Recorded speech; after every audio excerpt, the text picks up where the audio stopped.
So if you haven't already, get one index card from the stack in the back, or at least something to write on that you can kind of keep. So probably not on your list. Make sure you have a writing utensil, pen, pencil. Doesn't have to be number 2. If you brought lunch or a snack with you, continue to enjoy that. You can get a stress ball in the back. No guarantees that that's going to help with wellness at all. And hopefully nobody has an allergy to lavender. The lavender thing, I sort of put a diffuser when I came up with this talk. We came up with this and did this for our surgery critical care lecture series, and I put the lavender diffuser there just mostly as a joke. And then when Dr. Panda called me to ask me to do this again, she said, I've been hearing about this lavender talk. And so thus the lavender in the back. We'll keep the lights dim, you relax, and if you don't get anything out of this, at least it's a small break, and usually what is a crazy day. All the posters say that this is a sleep and fatigue talk, and that is not what this is, and I'm sorry for those that were expecting that and coming to hear something about sleep and fatigue. It's really about wellness. There's one slide about sleep, so that kind of got misconstrued. So we'll start off with getting well.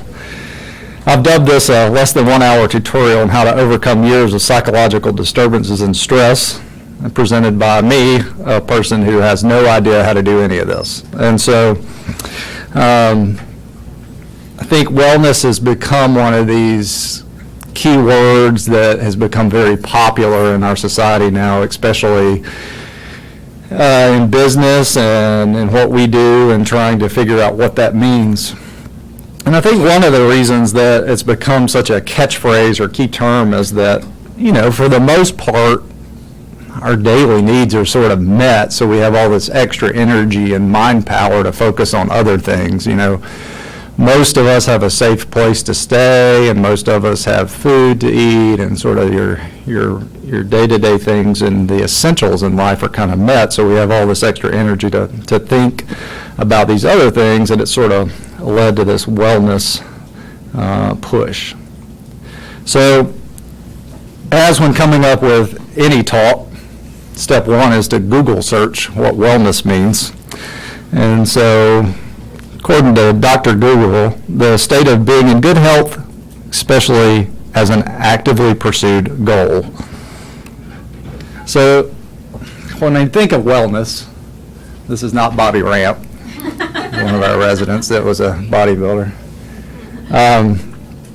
So this guy looks healthy, right? And so when we think of wellness in our head, maybe that's what we think of. We all think of something different. So you think cover all these fitness magazines or, women's health, men's health.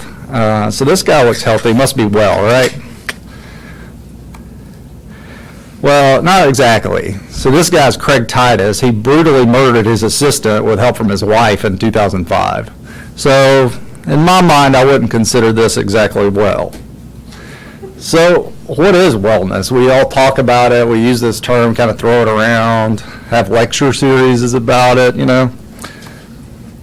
Well, it's really this multi-dimensional thing. And, people that have written books about this sort of break it down into an environmental cause, and these all affect your day-to-day wellness, financial impact, social factors, spiritual factors, whatever that may be for you, your physical health sort of plays into this, and then your intellectual status can play into it as well.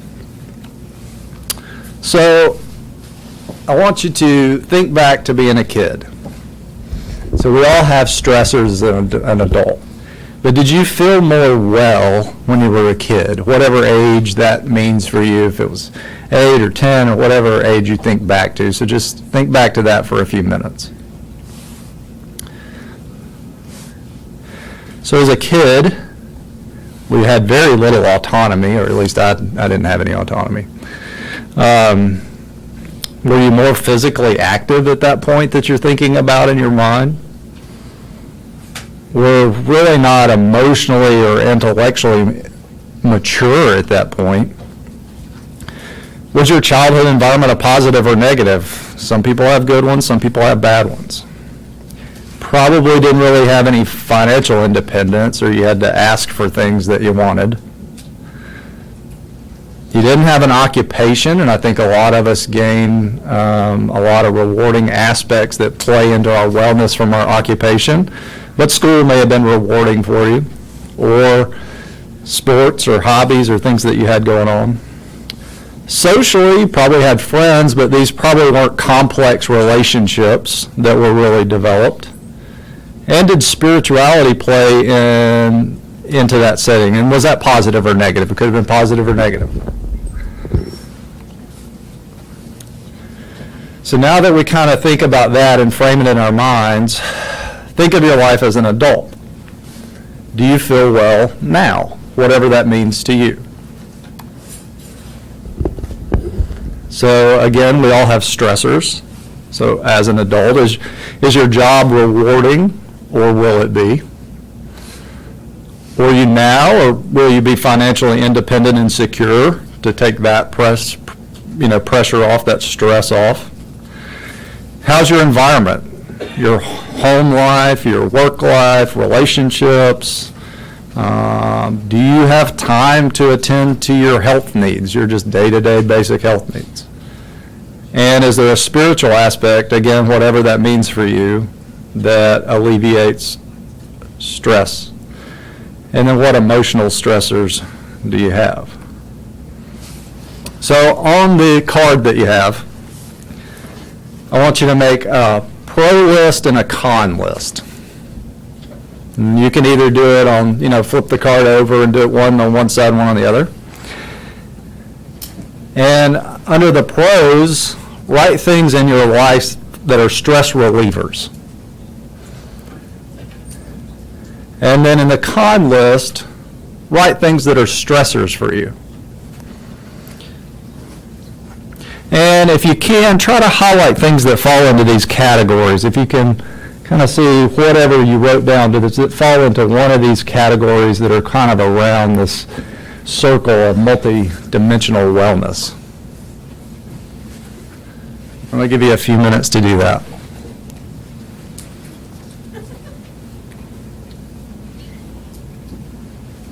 You won't be showing this list to anybody. It's only for you, so don't worry about writing anything personal.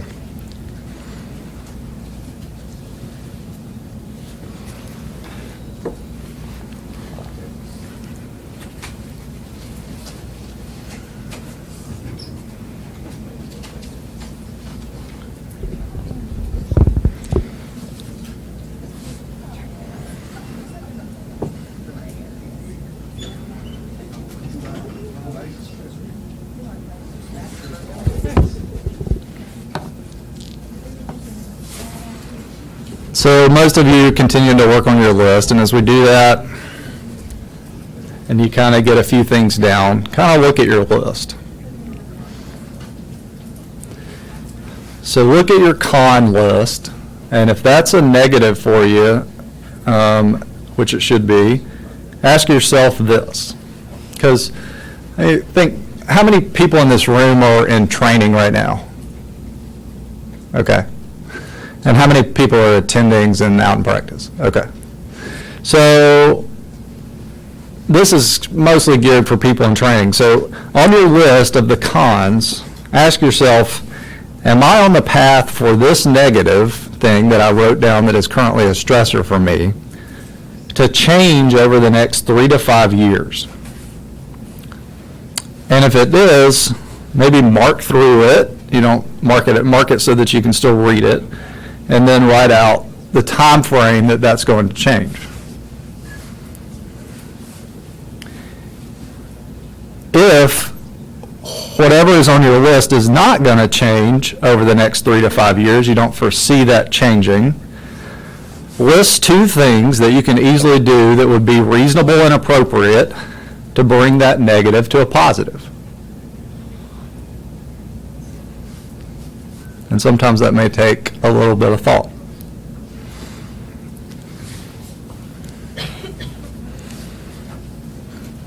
And then you can kind of see if that pairs down your con list.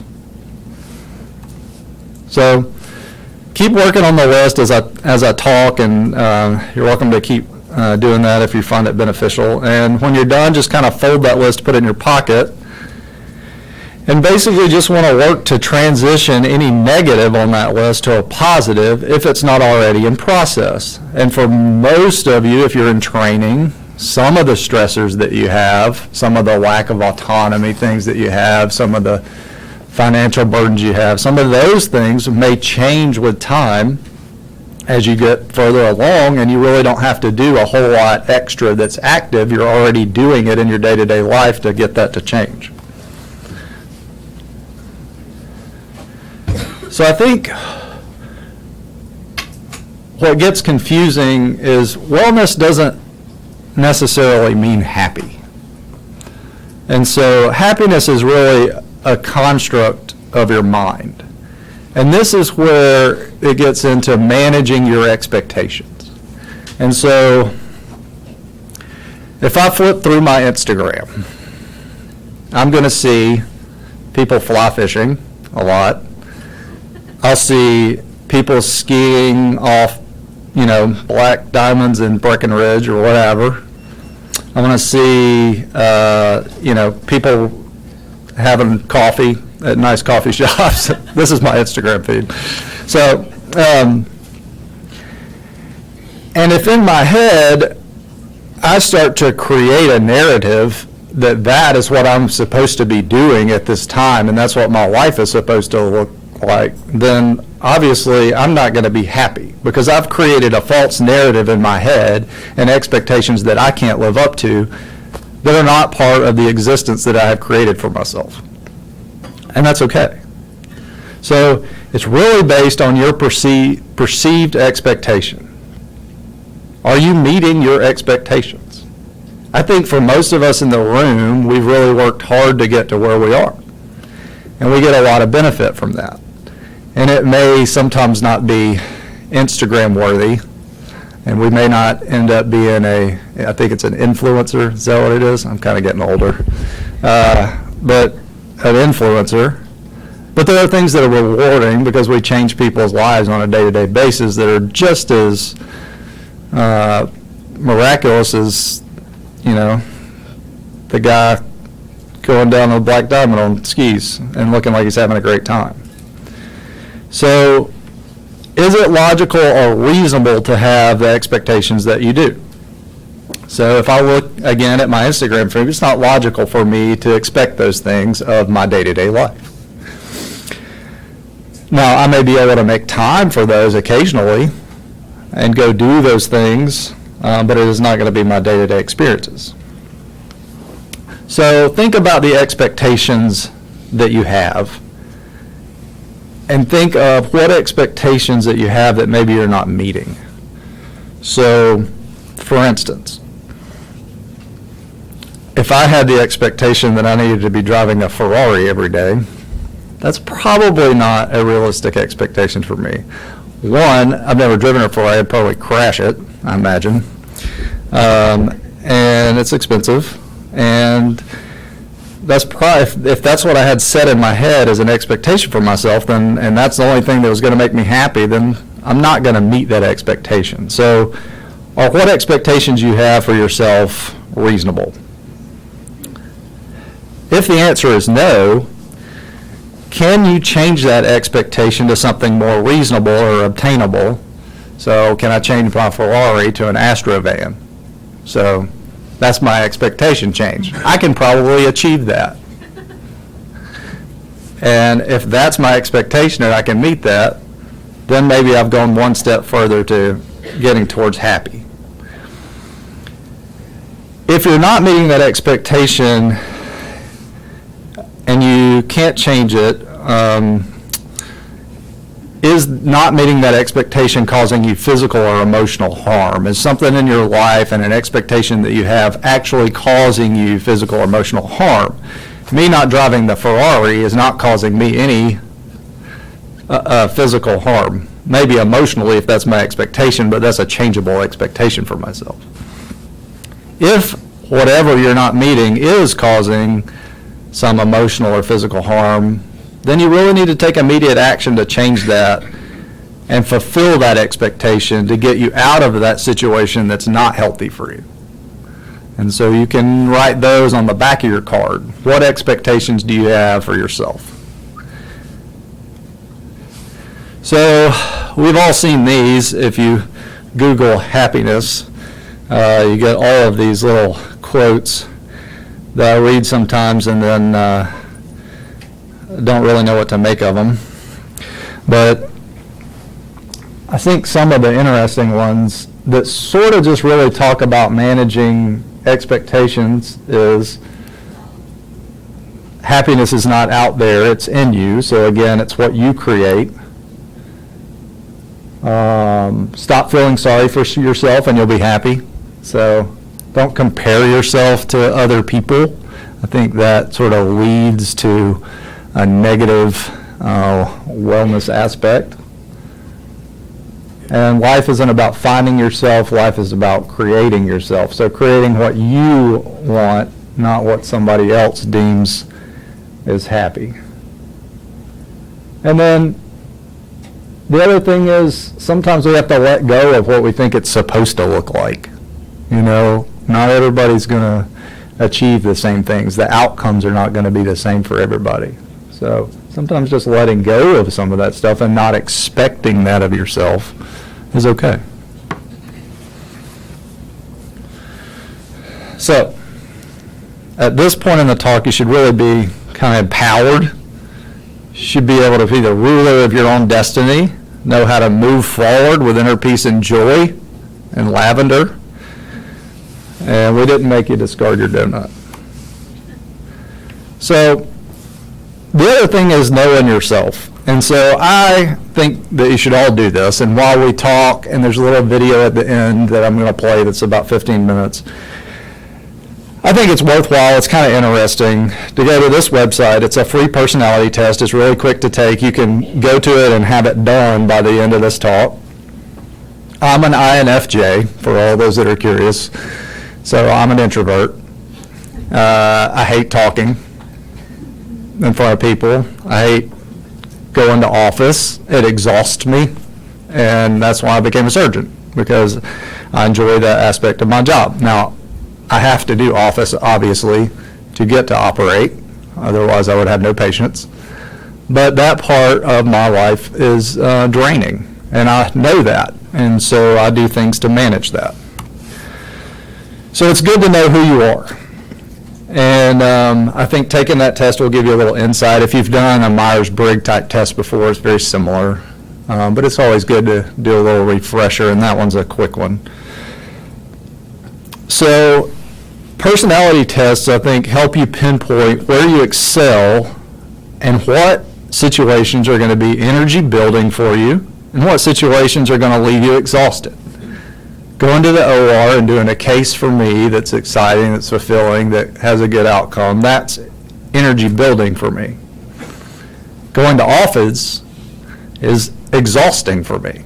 And so I do things like get a cappuccino before I go give a talk, or use the cappuccino as a carrot reward afterwards, and things like that. It's little things. It doesn't have to be anything major, but there are small things that I can do that help me get through it. Sometimes I'll put my phone next to the computer where my little workstation is and turn on Curb Your Enthusiasm and have it kind of playing in the background while I'm doing office, because it's a distraction for me. Just little things, something that helps you just kind of get through the things that are exhausting for you, and recognizing what those are and knowing that that's just who you are. For some people, talking to patients in the office all day is very energy building. For extroverts, my daughter's an extrovert. She talks all the time, but nonstop. It exhausts me. But for her, that's just who she is, and she likes it. She talks to everybody. So write down some examples, if you have some room left on your card, of work-related tasks that leave you excited and ones that leave you feeling drained. Most of you that are in residency probably have already figured this out, and that's probably one of the things that led you into the specialty that you're in. So once you finish your personality test, see if your personality test correlates with the things that you wrote down. This also sort of morphs over into being a team leader, which I think is really important for all of us. And think of a situation for yourself where you had to take charge of something, whether that be, leading your medical or your surgical team, whether that be a task that you had to complete, something where you had to organize people and get a task done. Were you successful in getting that done, or did you fail? And does the way that you took charge correspond to your personality test? Was it something where you had maybe 3 folks, but you did most of the work because you're kind of an introvert and you got it done that way and just had them kind of input? Or were you able to, if you're extroverted, were you able to kind of get everybody involved? Those kind of things. Know those things so that you can duplicate what works best for you. Now, the caveat to this is, of course, it's not the same for everyone. When you're working in a team, everybody's got different personalities. And with that, you have to figure out how to play with their strengths and your strengths to get a task done. And usually that works out better for everybody because the balance works. So knowing who you are, and then knowing a little bit about the different personalities so that you can figure out what other people's strengths are as you're leading a team will be helpful. So we'll talk a little bit about residency and wellness because I think this is kind of what these talks are for. You really need to look at residency as a transition period. So a lot of the stressors that you wrote down on your card may be related to that, may not be. But it kind of looks similar to being a kid again, if we looked back at those stressors on one of those early slides. You really have loss of control over your time. You don't have a lot of autonomy. Financially, it's not great. You got a lot of student loans. Most of us, for the most part, have a lot of student loans. Don't get paid that great, a lot of work. It's a burden to relationships, whether that be family or romantic relationships or friends. And you're not calling the shots over your day-to-day life. That's hard. Loss of autonomy for someone is probably one of the hardest things to deal with. But you have to view it, again, as a transition period. That's going to change. So while you're in residency, you need to view that period looking ahead 2 to 10 years, wherever you are in training. I mean, you may be closer to that, maybe it may not be that far away. But your training length is going to be different. And probably if some of those cons that you listed on your card are going to change sometime along that period just for doing nothing else but getting through your training program and going about your business and getting a job later. If you're successful in the pursuit of what you're doing right now, what will your list look like at that time frame when that's over? And I think that's important because we kind of get bogged down in this, and I know when I was a resident, it sort of feels like it's never ending and you're stuck in this cycle, but it is, and you have to look at it again as a transition period. So what are some things that you can do to stay well? And this is the only time I talk about sleep in this whole talk, so sorry for the posters that all say sleep. Diet. Diet's important. Those are things, just make sure that you're eating correctly, whatever that means for you. I really like the candy and stuff they put in the lounge. It's not, nutritionally great, but it gets me through the day. So whatever that means for you. Exercise is a great outlet. That can be anything from going for a walk around the hospital to going for a run or going to the gym or yoga or whatever it is. Restorative yoga, I guess that's the thing. I don't know if I consider that exercise, but it's something that helps. So find something for you that is a release. Sleep hygiene when possible. So, we work a lot. Most of us work a ton. And to have the expectation that you're going to get 8 to 9 hours of sleep a night is a false expectation. So don't set that for yourself. But what you do need to do is make sure that the times when you can sleep, that you make good decisions about what you're doing. And so we all want to go out, see a concert or have a beer or whatever, and those things are relaxing as well. But you need to sort of ask yourself the question, is it better if I take this time to work on some of the sleep things? Because those are important and they can affect your health. Doing simple things like maximizing your sleep potential. So if you've got an uncomfortable mattress, try to figure that out. Uncomfortable pillow, just little things that are sort of common sense things. I for years was sleeping with this uncomfortable pillow, and I was just not paying that much attention to sleep being that important. And then I finally just bought a new pillow, and it was revolutionary, and I was like, why didn't I do this 5 years ago? It was stupid. But those are little things that you just don't think about on a day-to-day basis because you're busy, but there are little things that you can do to maximize that potential time that you do have to rest and recuperate from what is otherwise a very busy schedule. Therapy. I mean, if you're open to that, I think that helps. It's always nice to talk to a person that is not going to judge you and to kind of let things out. So I encourage that. I think it's great. There isn't the stigma around it that there used to be. Even when I was coming through residency, there was always like this stigma around, like, oh, he's having to go to the therapist. But no, I mean, I think it's a great thing. So utilize that. I think there's some resources through the University of Tennessee that can help you with that as well, especially with work-related stuff. These are all things that will help you get through this transition period. And then you may be able to kind of move away from some of those things. Obviously, the exercise stuff you probably want to keep and the dietary stuff you want to monitor, but some of the things that you can probably get away from. Residency is not a place to be 100% well. In general, in general, life is not a place to be 100% well. Don't put that expectation upon yourself. And don't expect residency to make you feel better. It's not going to. That's a false expectation. Remember, again, you're in a transition period. You've been working towards a goal to be able to get a place where you can meet the expectations that you've already set on yourself probably years ago. And find ways to soothe the pain, whether it be a cappuccino or a trip or whatever you need to do occasionally to ease the pain that there will be with residency, life, work in general. And also, again, don't ever expect to be 100% well. That's a ridiculous expectation of yourself. And managing your expectations really is what it's all about.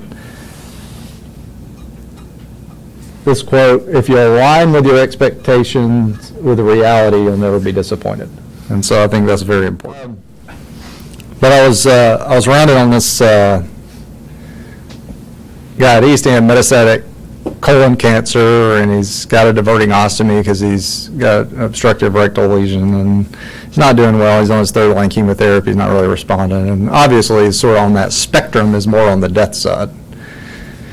And as I was rounding on him, I was like, I can't do anything for this guy. I'm a surgeon. He's sort of out of luck. And I just talked to him and said, what do you want today?